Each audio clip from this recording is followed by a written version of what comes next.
आजकाल आपण जे अत्याधुनिक लेझरद्वारे किंवा रोबोटिक आणि एकदम मायक्रो इन्सिशन मोतीबिंदूचं ऑपरेशन जे म्हणतो, त्याच्यामध्ये आपल्याला कुठल्याही प्रकारचं इंजेक्शन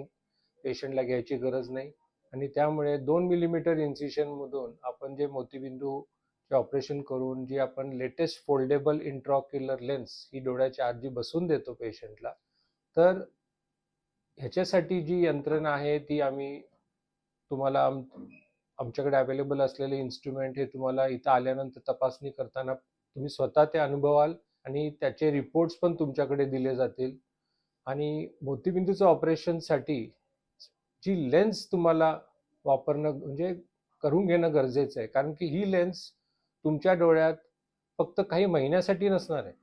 ही तुमच्या डोळ्याच्या आतमध्ये आयुष्यभर असणार आहे आणि तुम्हाला जे पुढे दररोजचं ते तुमचं जग बघायचं आहे आणि त्याच्यामुळे बघताना तुम्हाला कुठल्याही प्रकारचा प्रॉब्लेम नसावा ही जी तुमची इच्छा आहे, त्याच्यासाठी आम्ही तुम्हाला आमच्या आम्ही डॉक्टर, आमच्या इकडचे असलेले आमचे हॉस्पिटलचे स्टाफ मिळून आम्ही तुम्हाला गाईड करणार की बाबा ही लेन्स तुम्ही सिलेक्ट करा ज्याच्यामुळे तुम्हाला पुढे काही त्रास होणार नाही. तर ऑपरेशनच्या अगोदर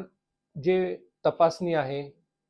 त्याच्यामध्ये सगळ्यात महत्त्वाचा असतो तो म्हणजे डोळ्याच्या आतल्या पडद्याची तपासणी, जी आमच्या इथं आम्ही एक तुम्हाला 15-20 मिनिटं बसून डोळ्याला ड्रॉप घालून डोळ्याच्या पडद्याची तपासणी करून मग आम्ही तुम्हाला ॲडवाईस करू शकणार की तुम्हाला लेटेस्टमध्ये कुठली लेन्स चांगली होईल. आता काही पेशंट आहेत जे ज्यांना मधुमेह असतो, काही जणांना बीपीचा त्रास आहे, काही जणांना हृदयाचा त्रास आहे, किडनीचा त्रास आहे. तर अशा पेशंटना पण डोळ्याच्या आतल्या पडद्याचे जे वेगवेगळे आजार होऊ शकतात, त्याची पण आम्ही ओसीटी स्कॅनद्वारे तपासणी करून पेशंटला हे सांगतो की बाबा ही आतल्या पडद्याला काही प्रॉब्लेम नसल्यामुळे तुम्हाला चांगल्यातली चांगली लेन्स पण आपण देऊ शकतो.